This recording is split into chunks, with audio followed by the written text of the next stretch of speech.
Manual tong aming espresso. Start ko. Ayaw. Narinig niyo yung tunog na yun? Okay.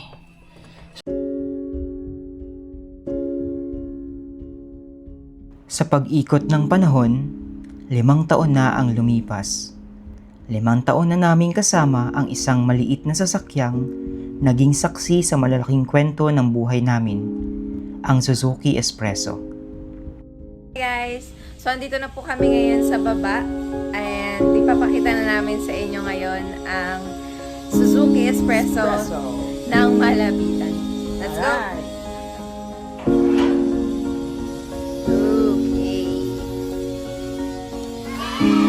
Suzuki Espresso. Sa bawat umaga, sa bawat pagsubok,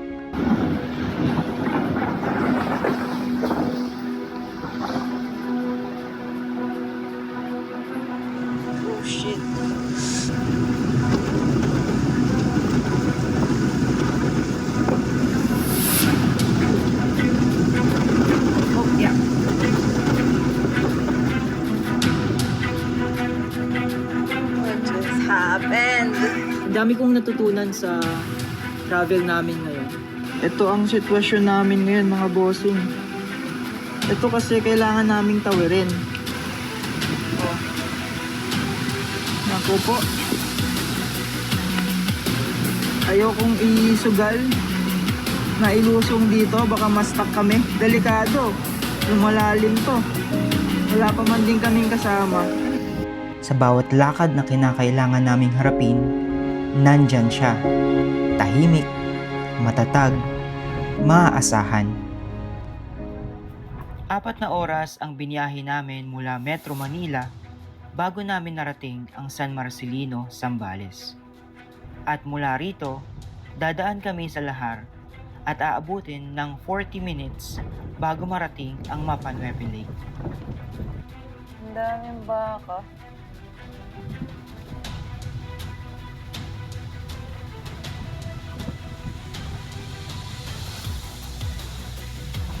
Ang lahar na ito ang isa sa naging epekto ng pagsabog ng bulkang Pinatubo noong 1991.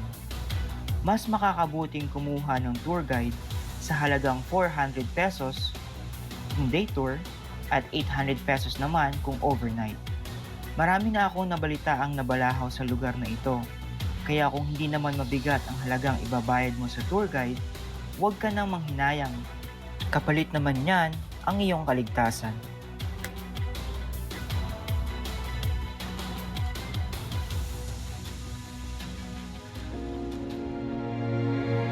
Ginamit namin ito sa pang-araw-araw na buhay, sa pagbuo ng negosyo,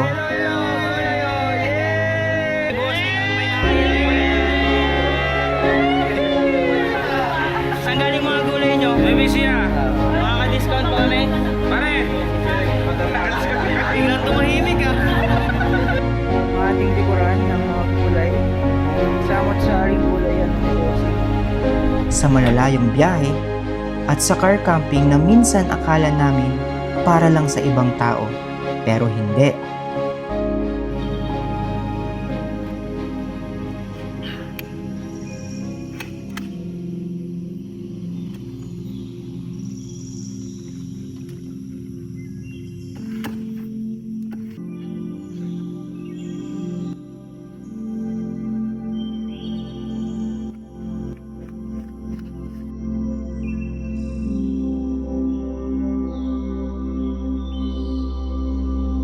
Dahil sa espresso, unti-unti kaming naglalakbay papunta sa mga lugar na noon pangarap lang namin. Ganda! Nakailang ganda na ako ah. Sobra na yun ah. Lupit! Woo! Yan po ang falls. Bebe, Pwede maligo Banlawan. dito. Ha? Banlawan. Ayun oh. May banlawan ka na doon. Oh, ayan, sigurado maliligo 'yan. Kasi pag mga ganito, ilog, river, hindi malagkit. Ganda naman dito. Sa loob ng 5 taon, wala kaming naranasang major na problema. Walang iniwang pangamba. Walang nangyari na pumigil para ituloy namin ang bawat planong biyahe, bawat bagong destinasyon, bawat sandaling gusto naming hulihin bago pa mawala.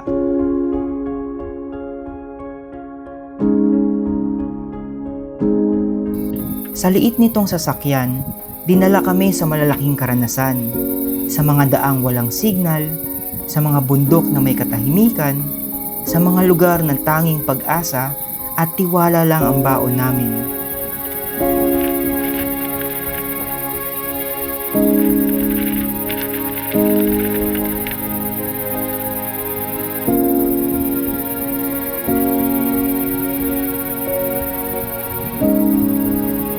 Paalikabok dito. Ang nangyari po sa aming sasakyan, pwede mo nang sulatan.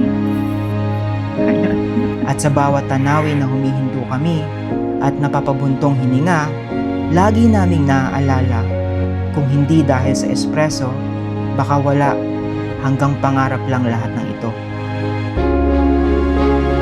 Kaya sa aming munting kasama sa kalsada, maraming salamat sa tatag, sa reliability, sa bawat kilometro na hindi kami pinabayaan. 5 taon na ang nakalipas, pero napakarami pa naming gustong marating. At habang umaandar ang makina mo, may isang bagay kaming sinisiguro. Kasama ka pa rin sa bawat panibagong pangarap. Happy 5 years Suzuki Espresso, sa mas marami pang biyahe, sa mas malalayo pang mararating.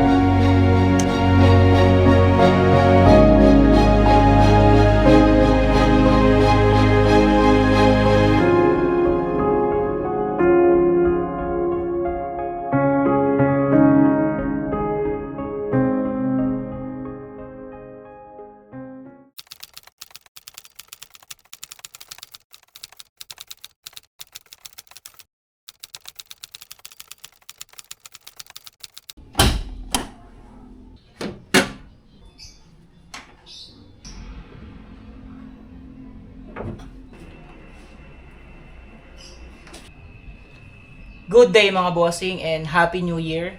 Ngayon ay January 5, 2026. So goodbye year 2025 na. At gaya na nabanggit namin, ang aming Suzuki Espresso ay more than 5 years na. Actually, ilang buwan na lang. 6 na taon na po itong aming Suzuki Espresso. At sa pagpasok ng 2026, meron akong problema kinakaharap dito sa aming Espresso. Kasi ngayon, ililipat ko sana siya sa labas, may pupuntahan kami, ayaw mag-start. Ayaw niya mag-start. Bakit? Testingin natin. Yung aming mating mga bossing, oh.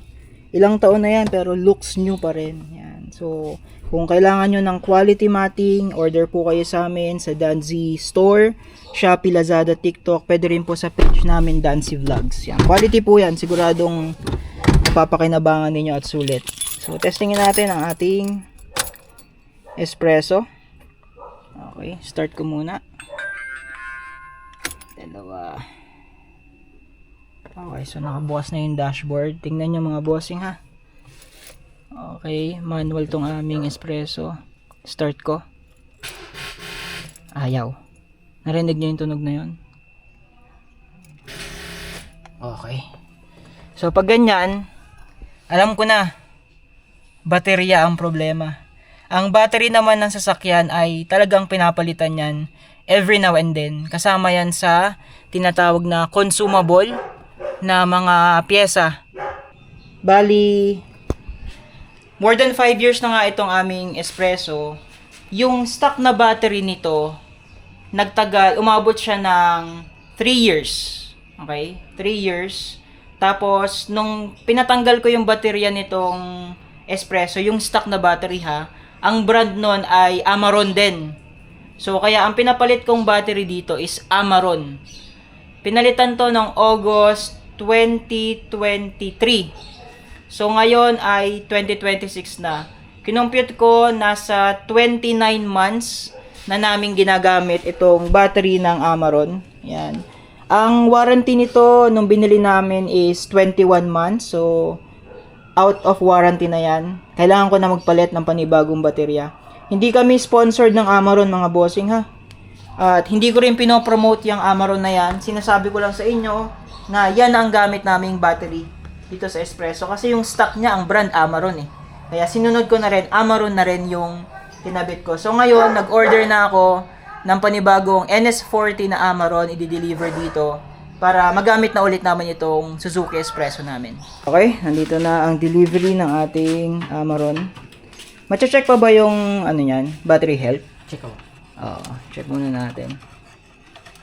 Pero kahapon nagamit ko pa to eh. So tingin ko hindi naman siya na-drain. Pero pag ganyan more than 2 years talagang alam ko na palitin na eh. No? Usually lifespan ng battery 2 to 3 years. 2 to 3 years no. Yung stock niyan 3 years eh, Amaron din eh. Kaya Amaron din yung pinapalit ko. Kaya lang yan, hindi na umabot ng 3 years. Ayun. Ang size ng battery natin, NS40. Ayan. So ito ay 5,500. Nagtaas dati 4,500 lang eh. Ganun talaga, nagtataas ang bilihin.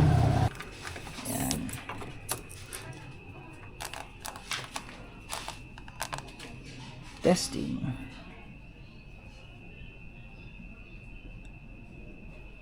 Maganda siguro may ganyan din ako, no? Charge retest po. Low bat nga siya.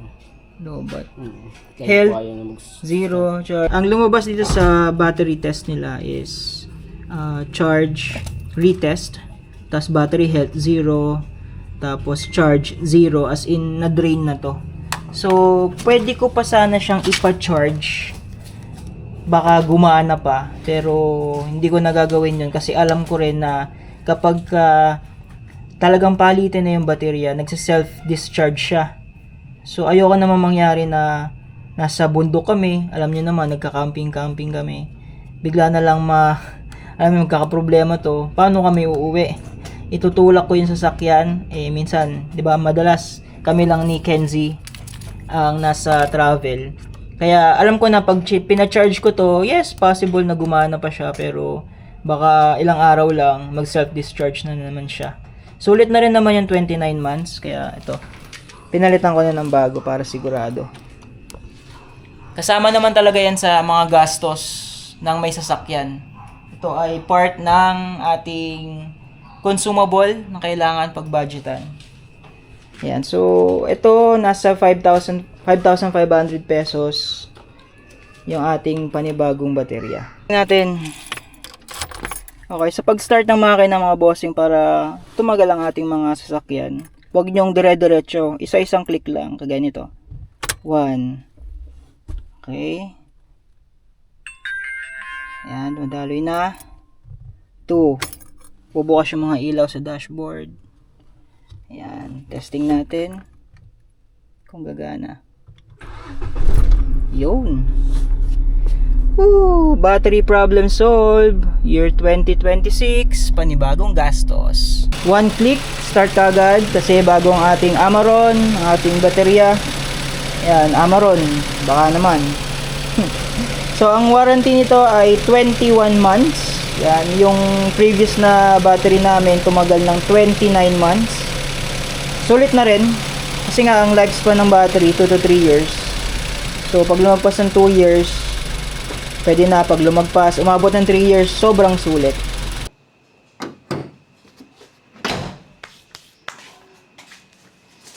Okay mga bossing, so year 2026 na at ngayong taon kung nagpaplano ko yung kumuha ng bagong sasakyan, kung first car nyo man, second car, or replacement ng luma nyo sasakyan, ako na po mismo nagsasabi based sa experience namin na napaka-reliable po ng Suzuki Espresso, kung saan-saan na po kaming lugar na punta nitong sasakyan na to at wala po kaming naging major problem.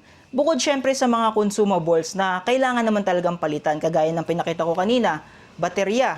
Ang lifespan ng baterya ay 2 to 3 years. Kailangan nyo nang palitan yan. At yung mga ilaw, syempre napupundi yan.